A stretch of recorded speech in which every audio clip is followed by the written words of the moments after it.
The Way of Zinn. For the late historian, Howard Zinn, one of his greatest beefs was war, especially imperial wars. It was therefore fitting that his last book dealt with wars for empire and capital.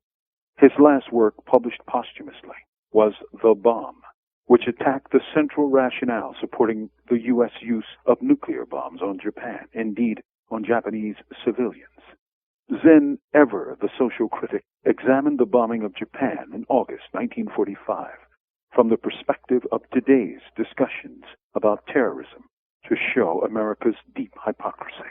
Zinn wrote, "When private bands of fanatics commit atrocities, we call them terrorists, which they are, and have no trouble dismissing their reasons.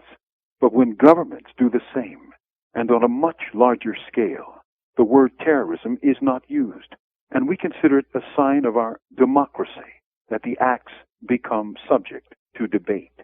If the word terrorism has a useful meaning, and I believe it does, because it marks off an act as intolerable, since it involves the indiscriminate use of violence against human beings for some political purpose, then it applies exactly to the bombings of Hiroshima and Nagasaki.